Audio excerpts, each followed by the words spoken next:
Alhamdulillah, wassalatu wassalamu ala rasulillah Sayyidina wa habibina Muhammad ibn Abdillah wa ala alihi wa sahbihi wa man ittaba hudah, amma ba'd. Yang terhormat Keimaman Masjid At-Taqwa, dalam hal ini Imam Isya Tarawih dan Witir Bapak Muklis Usiran. Yang terhormat Ketua Badan Ta'amir Masjid beserta segenap pengurus BTN, dan yang terhormat para orang tua, para sesepuh. Yang terhormat, saya lihat ada Bapak Doktor ya, Bapak Doktor Rifai Brosio, jamaah sekalian, bapak-bapak, ibu-ibu yang dirahmati oleh Allah. Syukur alhamdulillah, malam hari ini kita masih tetap dikaruniai nikmat oleh Allah Subhanahu wa taala. Nikmat sehat wal afiat, nikmat kesempatan sehingga kita dapat menunaikan kewajiban kita sholat isya berjamaah, dan lanjut untuk kita tunaikan qiyam Ramadan, sholat tarawih, witir, i'tikaf. Mudah-mudahan setiap amal ibadah, amal soleh kita, sholat, puasa kita, semuanya diterima dan dikabulkan oleh Allah Subhanahu wa taala. Saya malam hari ini ingin menyampaikan dan mengingatkan kita semua tentang makna daripada nikmat kita dipertemukan oleh Allah dengan bulan Ramadan. Jangan kita anggap bahwasanya kita ketemu, kita panjang umur, bisa sama-sama di Ramadan, tidak ada makna, tidak ada arti. Ini yang kebanyakan orang masih lalai dan kurang mendapatkan perhatian. Allah Subhanahu wa taala mempertemukan kita dengan Ramadan, pertanda Allah masih menginginkan kebaikan, ampunan, rahmat bagi kita semua. Kenapa demikian? Karena Ramadan bulan yang penuh ampunan, bulan yang penuh rahmat, bulan yang penuh barakah, bulan yang penuh dengan lipat ganda balasan dan pahala. Bulan yang begitu luar biasa, yang dirindukan oleh kekasih kita Nabi Muhammad SAW. Ini malam yang ketiga, boleh jadi kita masih semangat, boleh jadi kita masih kuat, tapi kuat dan semangatnya kita perlu untuk kita pertahankan, bukan sampai 10 atau sepertiga pertama saja, namun sampai selesai Ramadan, bahkan sampai selesainya kita hidup di dunia ini. Kenapa demikian? Karena tujuan, maksud daripada Allah menciptakan kita, wa ma khalaqtul jinna wal insa illa liya'budun. Maksud dan tujuan utamanya adalah untuk kita beribadah kepada Allah Subhanahu wa taala. MUI, Majelis Ulama Indonesia Kota Manado, dalam rangka untuk menghimbau, mengajak, mengingatkan umat Islam yang ada di Kota Manado menerbitkan maklumat. Ada 9 poin yang penting untuk kita camkan dan kita perhatikan berkaitan dengan Ramadan. Karena saya sebagai Ketua Umum MUI Kota Manado hadir juga dari MUI Kecamatan Palua Bapak Ibrahim Yasin, dan Ketua MUI Kecamatan Walia Bapak Haji Usman, dan juga ada pengurus-pengurus MUI yang lain mungkin saya tidak perhatikan. Yang pertama, jamaah sekalian, masyarakat Kota Manado diharapkan dapat menjaga kehormatan dan kesucian bulan Ramadan demi terciptanya suasana yang sejuk dan saling menghargai. Kita sebagai umat Islam, kita harus terdepan. Kita sebagai umat Islam, kita harus menjadi contoh. Jangan heran kalau ada orang di luar Islam tidak menghargai, tidak menghormati bulan Ramadan. Kenapa? Boleh jadi karena kita sebagai umat Islam, kita kurang bisa memberikan contoh dan teladan yang baik menghormati dan memuliakan bulan suci Ramadan. Jadi Ramadan merupakan bulan yang paling istimewa dan paling mulia. Kita harus benar-benar merasakan dan menghormati itu. Yang kedua, umat Islam Kota Manado harus berusaha meningkatkan amal ibadah dan amal kebaikan lainnya seperti membaca Al-Quran, berzikir, doa, iktikaf, dan bersedekah. Nabi SAW disebutkan oleh Sayyidah Aisyah, kalau beliau masuk bulan Ramadan, beliau lebih giat ibadah dibanding daripada di bulan-bulan yang lain. Padahal di luar bulan Ramadan, Nabi SAW ibadahnya sudah luar biasa. Tapi begitu masuk Ramadan, lebih giat lagi. Bagaimana bisa kita bayangkan? Begitu masuk Ramadan, lebih semangat lagi. Begitu masuk Ramadan, lebih bertambah lagi ibadahnya.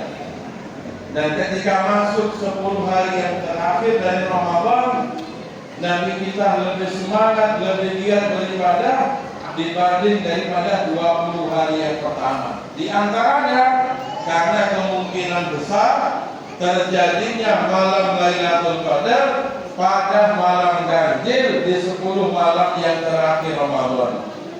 Sehingga kita sebagai umat Islam, ayo, ini kesempatan bagi kita untuk menutupi kekurangan kita selama 11 bulan. Boleh jadi 11 bulan kemarin mushaf Al-Quran di masjid, mushaf Al-Quran di musola, mushaf Al-Quran di rumah kita tertutup rapi, tersimpan dalam lemari. Tapi ini sekarang Ramadan, ayo kita buka, ayo kita baca. Di waktu pagi, di waktu siang, di waktu sore, di waktu malam, bahkan di waktu sahur sekalipun, sesuai dengan kemampuan kita. Tapi bagaimana caranya kita berusaha supaya memang diri kita mampu untuk bisa membaca, bahkan memperbanyak membaca Al-Quran. Jamaah sekalian, Nabi SAW beliau berpesan. Apa kata Nabi? Iqra'ul Quran, bacalah Al-Quran. Fa innahu ya'ti yawmal qiyamah, karena sesungguhnya Al-Quran nanti akan datang pada hari kiamat, syafi'an li ashabih, akan memberi syafaat bagi para sahabatnya, bagi orang yang dekat dengan Al-Quran. Jadi Al-Quran bukan cuma sekedar bagi anak-anak kita saja, tapi kita, siapapun kita, butuh untuk dekat, bersahabat, akrab dengan Al-Quran. Kemudian yang ketiga, masyarakat muslimin, meningkatkan kualitas ibadah puasa yang ditunaikan dengan meninggalkan perkara yang dapat membatalkan puasa. Jadi ketika kita berpuasa bukan cuma sekedar gugur kewajiban, tapi bagaimana puasa kita itu berkualitas. Imam Ghazali menyebut ada 3 tingkatan. Ada tingkatan puasa orang umum. Tingkatan pertama, umum, awam, puasa biasa-biasa saja. Maksudnya bagaimana? Puasanya orang yang hanya sekedar menjaga diri dari perkara yang membatalkan puasa. Makan, puasa. Minum, puasa. Segala sesuatu yang membatalkan puasa dia tinggalkan. Umum, biasa. Bahkan perkara-perkara yang membatalkan puasa bisa dibilang umumnya itu halal. Makan, halal, dia tinggalkan. Minum, halal, karena dia puasa, dia tinggalkan. Suami istri, halal, dia tinggalkan. Perkara yang halal dia tinggalkan. Umum. Yang kedua, tingkatan yang khusus. Ini yang paling tidak kita bisa menunaikan puasa dengan peringkat yang kedua ini. Bagaimana puasa tingkat yang kedua yang khusus? Menjaga diri dari perkara yang dapat membatalkan pahala puasa. Jadi boleh jadi puasanya sah, tapi nggak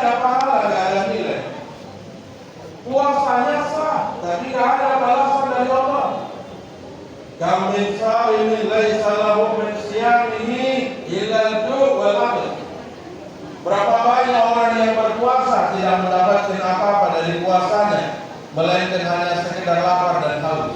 Yang kedua ini bukan hanya sekedar lapar dan haus, bukan hanya sekedar dia meninggalkan perkara yang halal, tapi dia menjaga dirinya daripada perkara yang haram. Sementara puasa bukan cuma sekedar mulutnya tidak makan, tapi mulutnya juga tidak mengucapkan ucapan yang tidak baik, tidak berbohong, tidak memberikan persaksian yang palsu, tidak ghibah, membicarakan aib keburukan orang lain.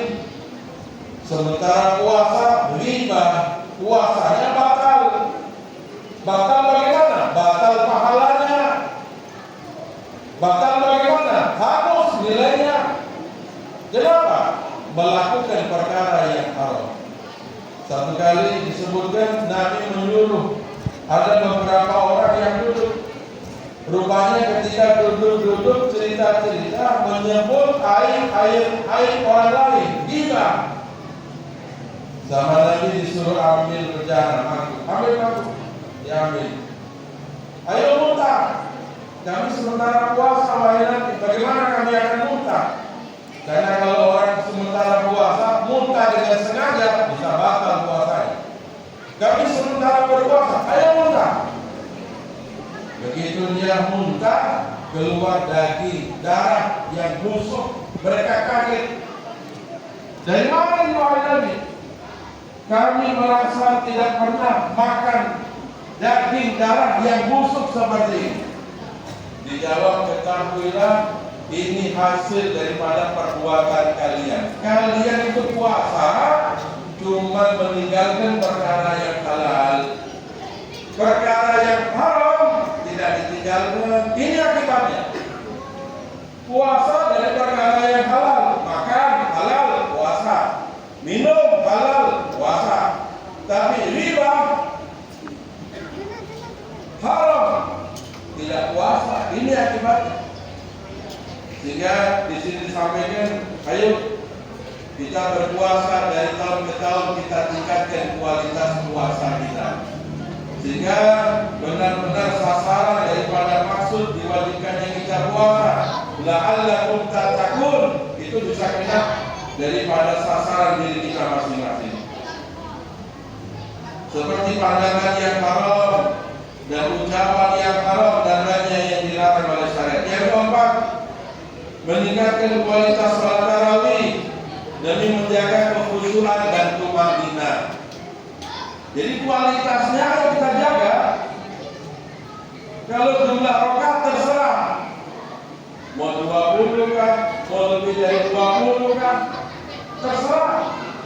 Namanya sholat malam, namanya tahajud, itu tidak ada batasnya. Kalau kita bangun sahur, kita sholat minimal 2 rakaat, tahajud minimal 2 rakaat, tapi paling banyak tidak apa.